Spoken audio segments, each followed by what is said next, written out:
मुंबईत लोकल धीम्या गतीने आता सुरू झालेले आहेत।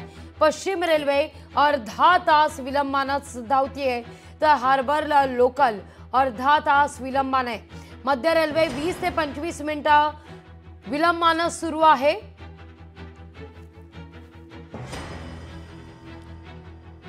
तर या गाडीची महत्त्वाची बातमी आपल्या समोर येते।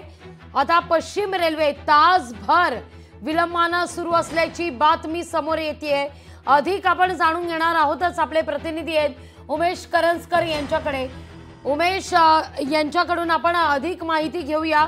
आता एक अपडेट समोर आलेली आहे। मध्य रेल्वे अर्धा तास विलंबाने होती सुरुवातीला, पश्चिम रेल्वे सुद्धा अर्धा तास विलंबाने धावत होती, पण आता मात्र पश्चिम रेल्वे तासभर विलंबाने धावत असल्याची बातमी समोर येते। सकाळच्या सत्रात मात्र अर्धा तास विलंबाने पश्चिम रेल्वे धावत होत्या।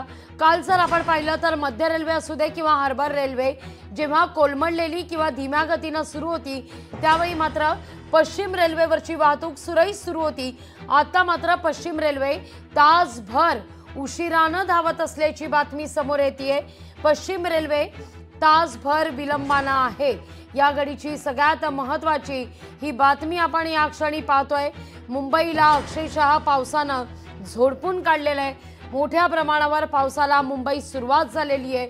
अधूनमधून मुंबई आणि आसपासच्या उपनगरात मुसळधार पाऊस। पश्चिम रेल्वेवरची ही दृश्य आपण पाहतोय। मोठ्या प्रमाणावर गर्दी पश्चिम रेल्वे स्थानकावरची। विरार स्टेशन परिसरातली ही दृश्य आपण या क्षणी पाहतोय। विरार स्टेशन हे खचाखच भरलेलं आहे आणि विरार स्टेशनवर ब्रिजवर मोठ्या प्रमाणावर गर्दी आहे, कारण पश्चिम रेल्वे तासभर विलंबाने सुरू आहे।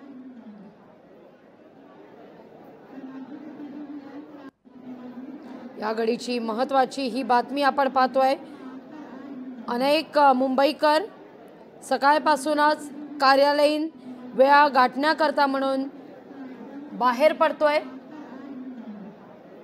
या सगळ्याविषयी अधिक माहिती घेऊया आपले प्रतिनिधी उमेश करंजकर यांच्याकडून। उमेश, विरारमध्ये प्लॅटफॉर्म खचाखच भरलेला आहे, ब्रिजवर सुद्धा गर्दी आहे, तासभर विलंबाने आहे वेस्टर्न रेल्वे।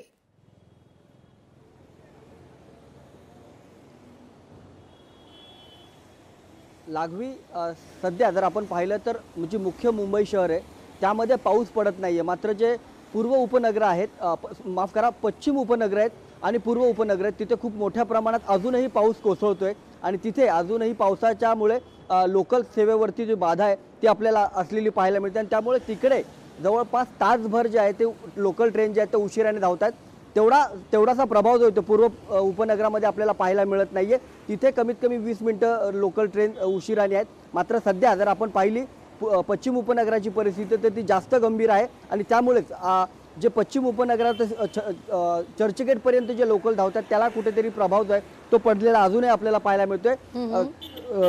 चर्चगेट असेल, विरार असेल, वसई असेल तिथे मोठ्या प्रमाणात गर्दी झालेली आपल्याला पाहायला मिळत असली तरी दादर आणि इकडचे जे मुख्य शहराजवळची जे स्टेशन आहेत तिथे गर्दी झालेली पाहायला मिळत नाहीये, कारण तिथून ज्या लोकल ट्रेन येत आहेत त्या मंद गतीने धावतात आणि त्यामुळे तो सगळा परिणाम जो आहे तो आपल्याला या स्टेशनवरती जाणवतोय आणि इथे ती काहीशी गर्दी जी आहे ती कमी झालेली पाहायला मिळते। मात्र तिकडची जी गर्दी आहे ती खूप मोठ्या प्रमाणात आहे, कारण तिथे पाऊस अजूनही कोसळतोय। याचा प्रभाव कुठेतरी लोकल सेवेवर पडला आणि त्याचा फटका थेट मुंबईकरांना मिळतोय आणि मुंबईकरांनी यासाठी प्रशासनाने सातत्याने आवाहन केले की आज हा मुंबईकरांसाठी पुन्हा एकदा पावसासाठी धोक्याचा इशारा आहे।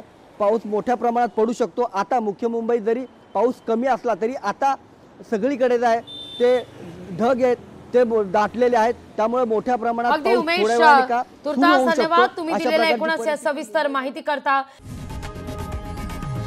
लोकशाही मराठी ऐका, पहा, जागरूक रहा।